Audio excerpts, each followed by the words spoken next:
जिन स्त्रियों में होते हैं यह 5 लक्षण, वे भिखारी को भी राजा बना देती है, साक्षात लक्ष्मी होती है। यह 5 लक्षण वाली स्त्रियां, इनसे कभी लड़ाई झगड़ा मत करना। ऐसी नारियों को जो पुरुष बेवजह नाराज कर देते हैं, उन्हें तंग करते हैं, और वे रूठकर जब अपने मायके चली जाए तो समझ लेना आपके घर से लक्ष्मी भी चली गई, चाहे कितनी भी नाराजगी हो जाए। इन 5 लक्षण वाली स्त्रियों को कभी घर से मत निकालना, वरना आपके घर की लक्ष्मी विदा हो जाएगी। रंक को भी राजा बनाने की शक्ति होती है। इन 5 स्त्रियों में इनके नाराज होने पर स्वयं माता लक्ष्मी आपसे नाराज हो जाती है। दोस्तों, यह कोई कहानी नहीं है, बल्कि वह सच्चाई है। जिसने इन बातों पर अमल कर लिया तो उसे अमीर बनने से कोई नहीं रोक सकता। उसके गरीब घर में भी माता लक्ष्मी का वास हो जाता है। जो इन 5 लक्षणों वाली स्त्रियों को अपने घर में सम्मान से रखते हैं, उनका नर्क घर भी स्वर्ग बन जाता है, और जो इन स्त्रियों को दुख देता है वह राजा से रंक बन जाता है। तो चलिए, इस महत्वपूर्ण कहानी को हाथ से जाने मत दीजिए दोस्तों, और वीडियो को पूरा जरूर देखना। बहुत समय पहले की बात है। किसी गांव में एक पति पत्नी रहा करते थी। भगवान की कृपा से उनके घर में किसी बात की कोई कमी नहीं थी। सारे सुख साधन उनके घर में मौजूद थे। एक दिन की बात मित्रों, उन पति पत्नी में किसी बात को लेकर के झगड़ा हो गया, और झगड़ा इतना बड़ा कि आपस में लड़ाई इतनी बढ़ती चली गई कि पत्नी ने अपने पति के लिए गाली दे डाली, कुछ अपशब्द कह दिए। और जब पत्नी ने अपने पति को गाली दे दी तो पति के लिए गुस्सा आ गया, और उसने गुस्से में अपनी पत्नी के गाल पर थप्पड़ जड़ दिया। और जब पति ने पत्नी के गाल पर थप्पड़ मार दिया तो पत्नी और भी ज्यादा आग बबूला हो गई। फिर उसने और भी अधिक उल्टे सीधे शब्द कहे। मित्रों, उसके 2 बच्चे थे, एक लड़का था और एक लड़की। छोटे छोटे बच्चे थे। पत्नी ने क्या किया, उन बच्चों को लेकर अपने मायके के लिए जाने लगी। शाम का समय था, रात भी हो चली थी, और रात में ही अपने बच्चों को लेकर के वह पत्नी मायके को चल देती है।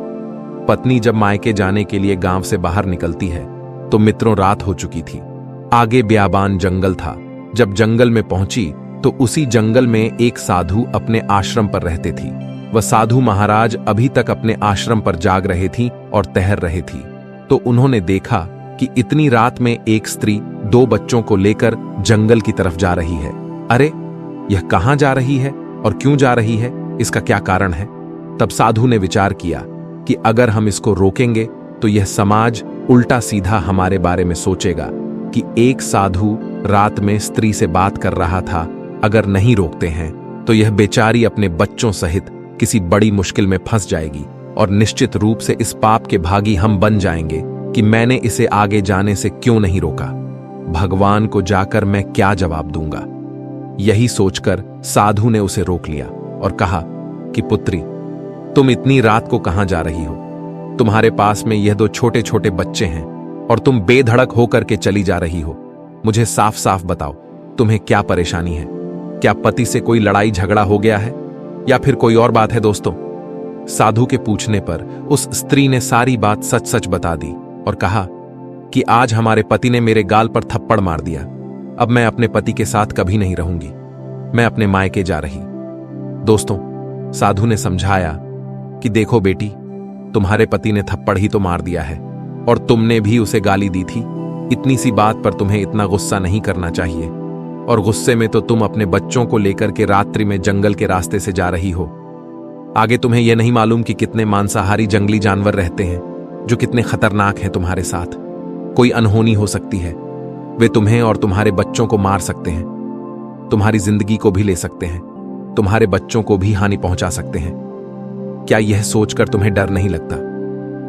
स्त्री ने कहा, हे महाराज, चाहे कुछ भी हो जाए, मैं मर भी जाऊं, लेकिन मैं वापस अपने पति के घर नहीं जाऊंगी। दोस्तों, साधु ने बहुत समझाया, लेकिन वह स्त्री मानने वाली नहीं थी। तब साधु ने कहा, ठीक है, जब तुम वापस अपने पति के घर पर नहीं जाओगी तो हमारी भी बात सुन लो। आज रात्रि में तुम यहीं ठहरो मेरे आश्रम पर, और जब सवेरा हो जाए, दिन निकल आए, तब तुम अपने मायके चली जाना। दोस्तों, वह स्त्री सहमत हो जाती है और कहा, ठीक है, मैं रात्रि में आपके आश्रम पर रुक जाऊंगी, सुबह निकल आएगी तो मैं चली जाऊंगी। मित्रों, इस प्रकार महात्मा जी समझा बुझाकर उस स्त्री को उसके बच्चों को अपने आश्रम पर बुला ले जाते हैं। इधर रात्रि का समय अधिक हो चुका था। उस स्त्री के बच्चों के लिए बहुत तेज भूख लग रही थी। तब महात्मा जी ने उन बच्चों के लिए भोजन बनाया और उन्हें भोजन कराया और उससे कहा कि हमारी कुटिया के अंदर आप लोग सो जाइए और हम आज बाहर सो जाते हैं। दोस्तों, वही हुआ। वह स्त्री अपने बच्चों को लेकर महात्मा जी की कुटिया के अंदर सो गई और इधर जो साधु था वह बाहर सो गई। मित्रों, इधर जब सवेरा होता है तो उस स्त्री ने साधु से कहा, महात्मा जी, अब हम अपने मायके जा रहे हैं। दिन निकल आया है। अब हमें और हमारे बच्चों को कोई भय नहीं है। जवाब दिया, ठीक है पुत्री, जैसी तुम्हारी मर्जी। इस प्रकार मित्रों, वह स्त्री जंगल के रास्ते से अपने मायके को चल देती है और कुछ समय के बाद वह अपने मायके में पहुंच जाती है। उधर मित्रों, उस स्त्री के माता और पिता ने देखा कि हमारी बेटी आज हमारे घर अकेली आई है और 2 बच्चे साथ में हैं, लेकिन इसका पति साथ में नहीं आया। इसके चेहरे की ओर देखा तो चेहरा उसका लाल था, क्रोध से आंखें लाल थीं। पिता ने सोचा, जरूर हमारी बेटी और हमारे दामाद में कोई झगड़ा हुआ होगा। पिता ने कुछ नहीं कहा। उसकी मां उसे बड़े प्यार से अपने घर के अंदर बुलाकर ले जाती है। उसके बाद मां ने पूछा, बेटी क्या बात है, आज तुम अकेली कैसी आई हो? तुम्हारा पति तुम्हें यहां तक छोड़ने नहीं आया? क्या आपस में तुम लोगों में कोई झगड़ा हो गया है बेटी? हमें सच सच बताना मित्रों। तब अब स्त्री अपने पिता से कहती है कि पिताजी, हम लोगों में झगड़ा हुआ है और हमारे पति ने हमें थप्पड़ मार दिया है। अब मैं उस पति के साथ कभी नहीं रहूंगी, अब मैं यही रहूंगी आपके पास। तब पिता बोला, कोई बात नहीं बेटी, ये घर तुम्हारा है। तुम्हारे पिता का घर सदैव तुम्हारे लिए इस घर के दरवाजे खुले हैं। लेकिन बेटी, मुझे एक बात बताओ, आपके पति ने आपके गाल पर थप्पड़ क्यों मारा? कहते हैं कि ताली एक हाथ से नहीं बजती है। आपने भी कुछ ना कुछ कहा होगा। बिना कुछ कहे हमारे दामाद ने तुम्हारे गाल पर थप्पड़ क्यों मारा? क्या हुआ? सच सच बताओ। उस स्त्री ने, जिसने अपने पति को गालियां दी थीं, वह वो बात अपने पिता से छुपा गई और कहा कि नहीं पिताजी, मेरा कोई दोष नहीं है, मेरी कोई गलती नहीं है। बिना कुछ कहे ही थोड़ी सी नाराजगी पर हमारे पति ने मेरे गाल में थप्पड़ मार दिया। अब मैं मर तो सकती हूं, लेकिन दोबारा लौट करके अपने ससुराल नहीं जाऊंगी। अब या तो आप मुझे अपने घर में रहने देंगे, नहीं तो मैं आत्महत्या कर लूंगी। दोस्तों, पिता ने जब यह सुना कि हमारी बेटी आत्महत्या की बात कर रही है तो भाई और पिता घबरा गए। उन्होंने सोचा कि अभी अगर इसे ज्यादा समझाते हैं, इससे ज्यादा सवाल पूछते हैं, ज्यादा तर्क वितर्क करते हैं तो यह कुछ भी कर सकती है। इसलिए सफर चलकर आई है, इसे आराम करने देते हैं। जब गुस्सा शांत हो जाएगी तब इससे बात करें। मित्रों, इस प्रकार वह स्त्री अपने पिता के घर पर आराम से रुक जाती है। अगला दिन जब होता है तब पिता फिर पूछता है, लेकिन बेटी अपनी गलती को फिर छुपा जाती है और सारा दोष अपनी पति के सर पर देती है। मित्रों, अक्सर ऐसा होता है, जब 2 पति पत्नी के बीच झगड़ा होता है तो एक पक्ष दूसरे पर गलती थोप है और दूसरा पक्ष दूसरे पर वे कभी अपनी गलती को जाहिर नहीं करते। इसलिए माता पिता को या किसी समझौता करने वाले व्यक्ति को दोनों पक्षों को एक साथ सुनना चाहिए। कभी किसी एक पक्ष का अकेले में ना सुने उस स्त्री ने सारी गलती अपने पति पर थोप दी। जब बेटी के यह शब्द पिता सुनता है तो कहता है, ठीक है बेटी, तुम आराम से यहां पर रहो, यह तुम्हारे पिता का घर है, तुम्हारा घर है। इस प्रकार वह स्त्री अपने पिता के घर पर रहने लगती। इधर दोस्तों, क्या होता है, जो उसके ससुराल वाले थे, जो उसके पति के माता पिता थे, उसके सास ससुर वे जब देखते हैं कि हमारी बहू काफी दिनों से घर पर नहीं है, तो उन्होंने अपने बेटे को बुलाया और बेटे से पूछा कि बेटा, हमारी बहू कहां गई है? आजकल घर में मालूम नहीं पड़ रही। सुबह ने उसे देखा तो वो दिखाई नहीं दी। तब बेटा कहता है, पिताजी, उससे हमारा झगड़ा हो गया है। वह रात में हमारे बच्चों को लेकर के अपने मायके चली गई। पिता ने पूछा, बेटा, झगड़ा क्यों हुआ? कुछ तो बात हुई होगी। जवाब दिया, पिताजी, छोटी सी बात को लेकर के बात बढ़ती चली गई और वह हमें छोड़कर चली गई। पिता ने कहा, लगता है तुमने अपनी पत्नी के साथ कोई गलत सुलूक किया होगा। हमें सच बताओ कि तुमने अपनी पत्नी के साथ क्या किया। तब वह बेटा कहता है कि हमने अपनी स्त्री के गाल पर एक थप्पड़ मार दिया था। इसी बात को लेकर के वह नाराज होकर अपने मायके चली गई। तब पिता ने कहा, बेटा, तुमने उसे थप्पड़ क्यों मारा? ऐसी क्या बात हो गई थी? तब उस बेटे ने बताया कि पिताजी, हमारी उस स्त्री ने हमें और आपको गालियां दी थी, इसलिए हमें गुस्सा आ गया।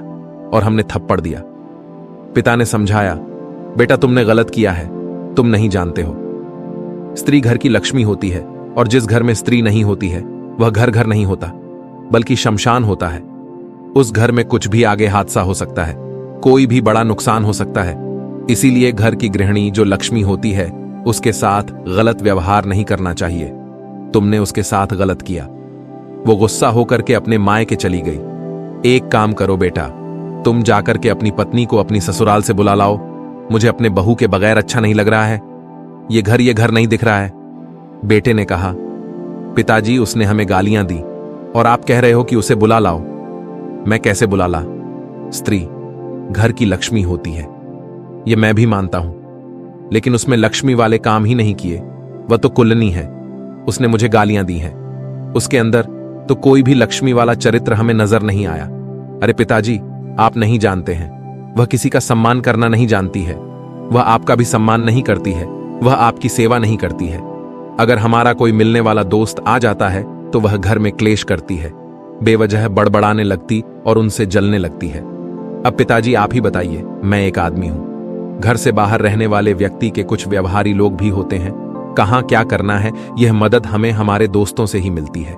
यदि हमारे मिलने वाले हमारे घर आते हैं तो इसमें बुरा ही क्या है। जिस इंसान का समाज में व्यवहार नहीं है, कोई नाम नहीं है, 4 व्यक्ति उसे जानते पूछते नहीं है, तो वो इंसान किस काम का। इसलिए हमारे मिलने वाले तो आएंगे ही। स्त्री का कर्तव्य होता है कि जो भी पति के मिलने वाले आए उनका आदर करें, सम्मान करें, उनको खिलाए पिलाए, उनके लिए भोजन बनाए। लेकिन पिताजी, ऐसा कोई भी गुण हमारी स्त्री के अंदर नहीं है जो हम अपनी पत्नी के लिए लक्ष्मी कहे। वो तो असंस्कारों से भरी पड़ी है। और पिताजी, आप यह भी नहीं जानते कि उस दिन वो भिखारी आया था। वो भिक्षा मांगता रहा, दरवाजे पर खड़ा रहा। उसे देखकर इसने दरवाजा बंद कर लिया। क्या यह एक लक्ष्मी वाले गुण है? वो भिखारी बेचारा बहुत देर तक चिल्लाता रहा, बच्चा भिक्षा दे दो, लेकिन इसने दरवाजा नहीं खोला, उसके लिए भिक्षा भी नहीं दी। और पिताजी, तुम तो यह जानते ही हो कि जो स्त्री भिखारी के लिए भीख भी ना दे तो वो लक्ष्मी कहने की अधिकारी नहीं है। क्योंकि अगर दुनिया में सबसे गिरा हुआ कोई काम है तो वो है भीख मांगना। भिखारी से बदतर कौन होगा? कोई व्यक्ति मांगने आता है और उसके लिए अगर जो भीख नहीं देता है तो उससे ज्यादा गिरा हुआ कौन हो सकता है। इसलिए इसके अंदर लक्ष्मी वाला हमें कोई गुण मालूम नहीं पड़ा, लक्ष्मी वाला कोई रूप नजर नहीं आया। मैं कैसे उसे ससुराल जाकर के बुला लाऊं? दोस्तों, उस आदमी का पिता उसे फिर समझाता है, बेटा मैं मानता हूं कि तुम्हारी पत्नी के अंदर कोई लक्ष्मी वाला गुण नहीं है। वह तुम्हारे मिलने वालों से जलती है, उनका सम्मान नहीं करती, वह तुम्हें गालियां देती है। मैं मानता हूं कि तुम झूठ नहीं बोल रहे हो, लेकिन बेटा, पति का धर्म क्या होता है यह भी तुम नहीं जानते। अगर पत्नी हमें गालियां देती है और कोई भूल कर रही है तो हो सकता है कि उसमें इतनी बुद्धि ना हो, वो यह ना जानती हो कि मैं क्या कर रही हूं। इसीलिए प्रेम से उसे समझाना पति का पहला धर्म है। अगर पत्नी गलत रास्ते पर जा रही है, गलत रास्ते को अपना रही है, किसी का सम्मान नहीं करती है और ना अपने पति का सम्मान करती है, ना अपने परिवार का सम्मान करती है, तो पति का सबसे बड़ा धर्म होता है उसे समझाने का। पति उसे समझाए, उसे अवगत कराए, उसके अंदर के अज्ञान को मिटाए, उसे प्यार से समझाए कि ऐसा काम तुम्हारे लिए उचित नहीं है। लेकिन तुमने समझाने की बजाय उसके गाल पर तमाचा जड़ दिया। तुमने अपनी पत्नी को समझाया नहीं। प्यार से समझाने पर पशु भी मनुष्य के इंसारे पर चलते हैं। वो तो एक इंसान है, गुस्से में, क्रोध में अक्सर काम बिगड़ते हैं। गुस्सा और जिद की वजह से बने बनाए रिश्ते और घर टूट जाते हैं। तुमने अपनी पत्नी के साथ गलत किया है बेटा, तुमने भूल की है। इसलिए मेरा आदेश है कि तुम अपनी पत्नी को बुलाने ससुराल जाओ और जल्दी से अपनी पत्नी को बुलाकर ले आओ। दोस्तों, पिता के समझाने के बाद बेटा कहता है, ठीक है पिताजी, जब आप समझाते हैं, जैसा हमारे लिए कहते हैं, मैं वैसा ही करूंगा। लेकिन हमें उसके अंदर लक्ष्मी का रूप नजर नहीं आता है, मेरी कैसे उससे बनेगी? पिता ने कहा, बेटा फिर वही अज्ञान वाली बातें तुमने फिर शुरू कर दी। पहले उसे बुलाकर तो लाओ, मैं उसे समझाऊं और तुम भी समझाना। देखी कैसे वह अच्छे रास्ते पर नहीं आती है। दोस्तों, पिता की बात को सुनकर के वह बेटा जो था अपनी पत्नी को बुलाने के लिए ससुराल चल देता है। जब ससुराल के लिए जा रहा था तो उसी रास्ते से जा रहा था। जिस रास्ते से उसकी पत्नी अपने बच्चों को लेकर गई थी वही जंगल का रास्ता था। जब जंगल में पहुंचा तो उसने देखा कि उसकी छोटी सी बेटी की एक चप्पल नीचे जमीन पर पड़ी थी। जब उसने अपनी बेटी की चप्पल देखी तो वह घबरा गया। उसने सोचा कि इस जंगल में हमारी पत्नी और बच्चों के साथ कोई दुर्घटना तो नहीं होगी, कोई हादसा तो नहीं हो गया। हमारी बेटी की एक चप्पल यहां कैसे पड़ी है दोस्तों, वह यह सोच सोच कर घबरा जाता है। फिर भी उसने अपनी हिम्मत को बांधा और चलता चला गया। जब अपनी ससुराल में पहुंचा और ससुराल में जब पहुंचा तो उसकी पत्नी जो थी वो दरवाजे पर अपने बच्चों के साथ खड़ी हुई थी। बच्चों के साथ अपनी पत्नी को देखकर उसे तसल्ली आ जाती है। मित्रों, उधर जैसे ही उसकी पत्नी ने पति को आता हुआ देखा तो वो अपने बच्चों से कहती है कि बच्चों, तुम्हारे पिताजी आ गए हैं, तुम उनके पास जाओ। बच्चों को तो उसने उनके पिता के पास भेज दिया और खुद दरवाजा बंद करके कमरे के अंदर चली गई। इधर दोस्तों, बच्चे जो थे वे अपने पिता के पास में जाकर उनके शरीर से लिपट गए और बहुत सारा प्यार अपने पिता से करने लगे। पिता भी अपने बच्चों से बहुत लाड प्यार करता है। मित्रों, रात में जब वह वहां रुकता है तो उसके सास ससुर उससे कुछ नहीं पूछते। जब सवेरा होता है तो लड़की के माता पिता अपनी लड़की को बुलाते हैं और दामाद को सामने बैठाते हैं। फिर अपने दामाद से पूछते हैं, बेटा, जब तुम दोनों में झगड़ा हुआ था तो तुमने अपनी पत्नी के गाल पर थप्पड़ क्यों मारा? ऐसा तुमने क्यों किया? इसकी कोई गलती भी नहीं थी। यह कह रही थी, हमारी कोई गलती नहीं थी, थोड़ी सी नाराजगी, थोड़ा सा झगड़ा हुआ और इसी बात को लेकर के तुम हमारी बेटी के गाल पर थप्पड़ मार दिया। ऐसा क्यों दोस्तों? तब वह लड़का कहता है कि देखिए पिताजी, आपकी बेटी अपने सारे दोष नहीं बताएगी, वह तो सारे दोष मुझ पर ही बताएगी, यह मैं अच्छी तरह से जानता हूं। इसकी गलती तो है? ससुर ने पूछा। बेटा, वही तो हम जानना चाहते हैं कि इसकी गलती क्या है। तो दोस्तों, जो भी बात सत्य हुई थी उस दामाद ने अपने ससुर के लिए सारी जीवन कथा सुना दी।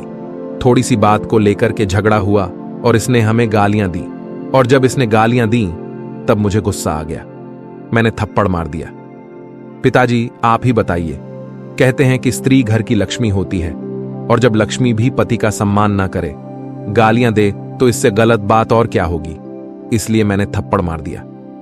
मित्रों, इधर जब पिता अपनी बेटी की हरकत सुनता है तो कहता है कि बेटी, तुमने ऐसा ही किया है तो तुमने हमसे झूठ क्यों बोला और तुमने अपने पति को गालियां भी दी। बेटी चुपचाप खड़ी रहती है। इधर उसका पिता जो था वो पूछता है, बेटी, तुम हमारी बेटी हो, लेकिन अब तुम किसी की स्त्री भी बन चुकी हो और स्त्री के बाद अब तुम मां भी बन चुकी हो। तुम्हारे 2 बच्चे हैं ना, तो तुमने अपने पति का धर्म निभाया और ना तुमने सही से अपनी मां का धर्म निभाया। ऐसे ही बच्चों को लेकर के यहां चली आई हो। तुम्हें अपने बच्चों के आगे के भविष्य की कोई चिंता नहीं है जो तुम अपने ससुराल को छोड़ करके चली आई। अच्छी बात तो यह है बेटा, तुम अपने पति के साथ अपनी ससुराल जाओ। तब बेटी कहने, पिताजी, मैं मर तो सकती हूं लेकिन मैं अपनी ससुराल इनके साथ कभी नहीं जाऊंगी। मित्रों, तब पिता ने समझाया कि बेटी, तुम अज्ञान हो, तुम्हारे अंदर अभी क्रोध भरा हुआ है और एक दिन यह तुम्हें ले डूबेगा। हमारा नुकसान कुछ नहीं होगा, नुकसान होगा तुम्हारा और तुम्हारे बच्चों का। मेरा जो धर्म था मैंने निभा दिया, तुम्हारा विवाह कर दिया। अब तुम्हारा धर्म तुम्हें निभाना है और कैसे चलना है, रहना है, यह तुम्हें खुद समझना पड़ेगा। तुम हमारे यहां रहने की बात कर रही हो, ठीक है, अगर तुम हमारे यहां रहती हो तो कितने दिन रहोगी? जरा अपने अंदर से विचार करो और सोचो, जब तक हम जीवित हैं तब तक तो तुम यहां रह सकती हो। हमारे जाने के बाद तुम्हें कोई मान सम्मान यहां नहीं मिलेगा। पिता के घर से बेटी की डोली उठती है और ससुराल से आरती उठती है, तभी स्त्री का सफल माना जाता है। हमारे जाने के बाद बेटी, तुम्हें कोई नहीं पूछेगा। तुम्हारे भाई और भाभी तुम्हें बुलाएंगे या तुम्हें सही तरह से मान सम्मान दे पाएंगे। जब वे तुम्हारा अपमान करेंगे, ताने मारेंगे, तब तुम्हें हमारी बातें जरूर याद आएगी। आज तुम्हें अपने पति के थप्पड़ से जितना दुख हो रहा है उससे 1000 गुना ज्यादा दुख तुम्हें अपनी भाभियों के अपमान से होगा। तुम्हारे भैया भाभी तुम्हारा अपमान कर तुम्हें नीची नजर से देखेंगे। उस दिन बेटा तुम्हें बहुत ज्यादा दुख होगा। इसलिए बेटा हमारी बात को मान लो, क्योंकि बेटी का घर जो होता है वह ससुराल ही होता है। बेटी के लिए अगर स्वर्ग होता है तो वह ससुराल ही होता है। हमारे लिए तो तुम पराई हो गई हो, इसलिए बेटा अपने ससुराल को जाओ, क्योंकि अगर स्त्री के लिए सबसे बड़ा सुख मिलता है तो वो ससुराल में मिलता है। और जिस स्त्री का पति सुखी है, जिस स्त्री के बच्चे सुखी हैं, जिस स्त्री के ससुराल वाली सुखी है, तो उस स्त्री के लिए उसी घर में स्वर्ग होता है। इस तरह से उस पिता ने अपनी बेटी के लिए समझाया और कहा कि बेटा, पति पत्नी में थोड़ा बहुत लड़ाई झगड़ा चलता ही रहता है, लेकिन इस तरह से तुम्हें क्रोध नहीं करना चाहिए और इस तरह से पति को गाली नहीं देना चाहिए। कहते हैं खुद सुधरो तब संसार को सुधारो। इसलिए बेटा, हमारी बात यह गांठ में बांध लो, अगर तुम्हें जीवन में सुखी रहना है तो अपने सास ससुर की सेवा करना होगा, अपने पति की सेवा करनी पड़ेगी, अपने बच्चों को सही से पालना पोषणा होगा, तुम्हारे लिए तभी सुख होगा। दोस्तों, पिता के ऐसे वचन सुनकर बेटी जो थी वो रोने लगती है और अपनी गलती की क्षमा अपने पिता से और पति से मांगने लगती है। तब पिता कहता है कि बेटी, हमसे क्षमा मांगने से पहले तुम्हें अपने पति से क्षमा मांगना चाहिए। दोस्तों, तब वह स्त्री अपने पति से क्षमा मांगती है और कहती है कि पिताजी, हमारे अंदर अज्ञान था, मैं तो यही जानती थी कि पिता के यहां सारी जिंदगी रह सकती हो, लेकिन आज हमें यह मालूम हुआ कि बेटी जो है वह पराया धन है। बेटी के लिए ससुराल में ही सुख मिलता है, पिता के यहां नहीं मिलता। पिता के यहां जब तक मिलता है जब तक बेटी कुंवारी रहती है। शादी होने के बाद अगर सुख मिलता है तो ससुराल में ही मिलता है। उसके बाद तो पिता का घर एक रिश्तेदारी की तरह हो जाता है। लड़की बोली, पिताजी, हम क्षमा चाहते हैं, अब हम दोबारा शिकायत का मौका नहीं देंगे। मित्रों, यह सुनकर वह पति और उस लड़की के माता पिता खुश हो जाते हैं और बड़ी हंसी खुशी के साथ अपनी बेटी को अपने घर से विदा कर देते हैं। कुछ दान दक्षिणा साथ में भेंट करते हैं और अपनी बेटी और दामाद को भेज देते हैं। अपनी पत्नी और बच्चों को लेकर के पति अपने घर के लिए चल देता है। उसी जंगल के रास्ते से आ रहा था जिससे उसकी स्त्री अपने मायके में गई थी।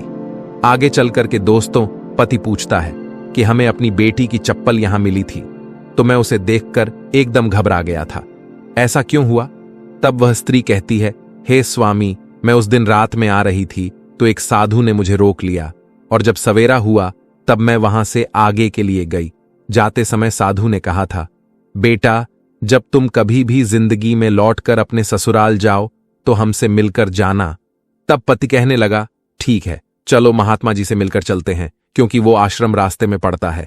अपनी पत्नी और बच्चों के साथ मित्रों, वो पति महात्मा जी के आश्रम पर पहुंच जाता है। वहां उन्होंने देखा कि महात्मा जी स्नान कर रहे थे। साधु ने देखा कि यह स्त्री तो वही है जो उस दिन रात में अपने मायके जा रही थी। साधु ने कहा, थोड़ी देर ठहरो पुत्री, मैं अभी आता हूं। मित्रों, महात्मा जी स्नान करते हैं, पूजा पाठ करते हैं, उसके बाद में स्त्री के पास जाते हैं और बड़ा खुश होते हैं। उनको देखकर कहते हैं कि बेटी, उस दिन मैंने समझाया था लेकिन तुमने हमारी बात को नहीं माना।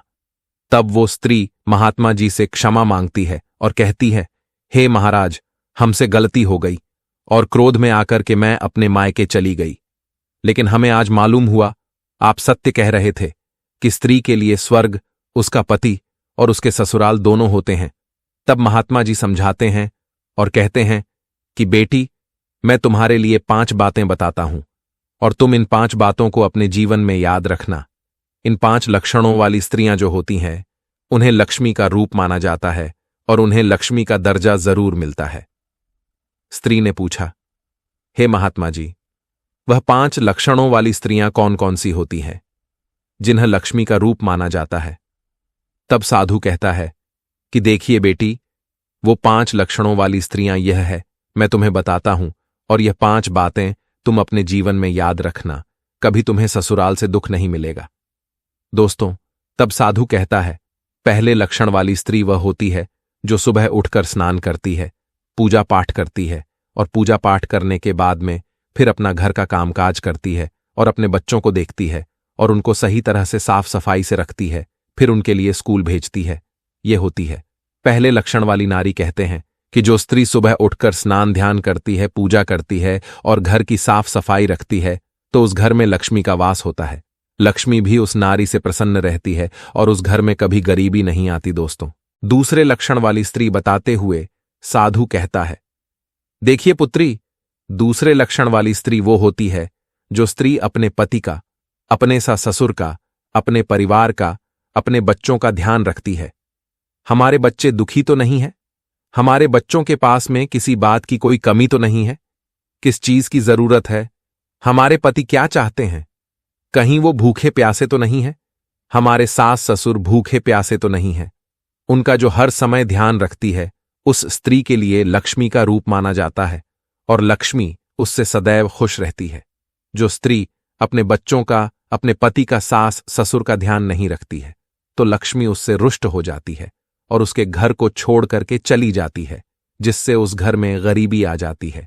इसलिए हर स्त्री के लिए अपने पति का, अपने सास ससुर का, बच्चों का सही से ध्यान रखना चाहिए। यही स्त्री का धर्म है, यही स्त्री का कर्तव्य है। और बेटा, तीसरा लक्षण स्त्री के अंदर यह होना चाहिए कि वो अपने पति को कभी गाली ना दे।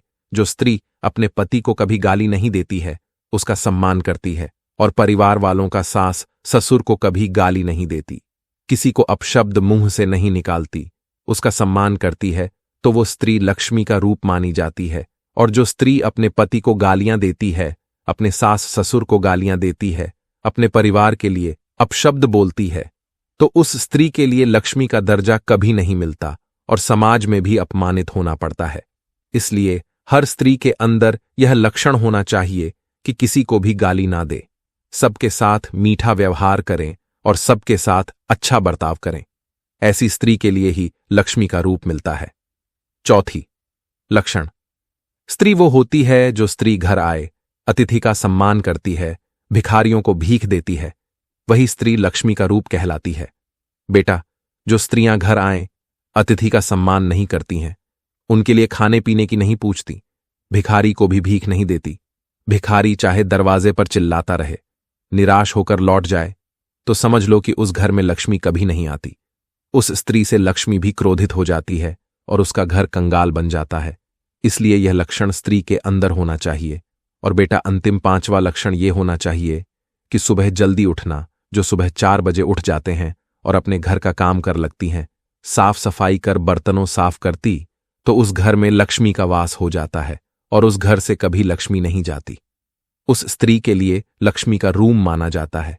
बेटी, जो स्त्रियां देर से उठती है, घंटों तक देर तक सोती रहती है, फिर उठने के बाद अपने श्रृंगार में लग जाती है, ना बर्तनों को साफ करती है, न बच्चों को, न घर की साफ सफाई करती है, न झाड़ू पोंछ, न बच्चों की तरफ देखती है, बच्चों के कपड़े गंदे हैं, बच्चे गंदे हैं, तो ऐसी स्त्रियां लक्ष्मी का रूप नहीं मानी जाती।